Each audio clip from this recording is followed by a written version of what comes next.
Hi hello నమస్తే friends, మీరు చూస్తున్నారు this is Raju channel. Friends, IPL 2024లో ఎస్ఆర్హెచ్ వర్సెస్ సిఎస్కే మ్యాచ్ టికెట్లు ఎవరైనా బుక్ చేసుకొని ఉంటే వాళ్ళు వచ్చేసి 28th మార్నింగ్ 11 AM నుంచి 6 PM వరకు ఫిజికల్ టికెట్స్ అయితే కలెక్ట్ చేసుకోవచ్చు. మీరు టికెట్స్ బుక్ చేసుకున్న తర్వాత మీకు ఒక క్యూఆర్ కోడ్ వస్తుంది. ఆ క్యూఆర్ కోడ్ని మీరు ఫిజికల్ టికెట్స్ ఇచ్చేటువంటి కౌంటర్స్ దగ్గరికి వెళ్ళేసి మీరు అక్కడ చూపిస్తే వాళ్ళు స్కాన్ చేసుకొని మీకు టికెట్ ఇస్తారు. మీరు టికెట్ పికప్ చేసుకోవడానికి వెళ్ళేటప్పుడు మీతో పాటు ఒక వ్యాలిడ్ గవర్నమెంట్ ఐడి ప్రూఫ్ కూడా తీసుకెళ్ళండి. వాళ్ళు మ్యాక్సిమం అడగరు, కానీ అడిగితే మళ్ళీ మీరు ఎట్లాంటి ప్రాబ్లమ్స్ ఫేస్ చేయకుండా ఉండడానికి మీరు వ్యాలిడ్ గవర్నమెంట్ ఐడి ప్రూఫ్ కూడా తీసుకెళ్ళండి. అండ్ మీరు టికెట్స్ వచ్చేసి మీరు మ్యాచ్ డే కూడా కలెక్ట్ చేసుకోవచ్చు. April 5th మ్యాచ్ ఉంది కదా, ఆ రోజు కూడా మీరు మార్నింగ్ కలెక్ట్ చేసుకోవచ్చు.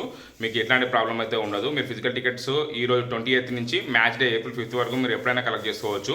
అండ్ ఎవరైనా సరే ఫ్యాన్ జెర్సీలు కావాలనుకుంటే మీరు కొంచెం ఎర్లీగా కలెక్ట్ చేసుకొని ట్రై చేయండి. 2 టికెట్లు బుక్ చేస్తే ఒక ఫ్యాన్ జెర్సీ ఫ్రీగా ఇస్తారు కదా. మీకు ఫ్యాన్ జెర్సీ కావాలనుకుంటే మీరు టికెట్స్ కొంచెం ఎర్లీగా కలెక్ట్ చేసుకోవడానికి ట్రై చేయండి. ఎందుకంటే ఫ్యాన్ జెర్సీలు స్టాక్ అయిపోతే మీకు ఫ్యాన్ జెర్సీ అనేది వాళ్ళు ఇవ్వరు. స్టాక్స్ ఉన్నంత వరకు వాళ్ళు ఫ్యాన్ జెర్సీలు అనేవి ఇస్తారు. ఫ్రెండ్స్, ఈ అప్డేట్ మీకు నచ్చుంటుంది. అప్డేట్ వస్తే వీడియో లైక్ చేయండి, షేర్ చేయండి, అట్లనే ఛానల్కి సబ్స్క్రైబ్ అవ్వండి.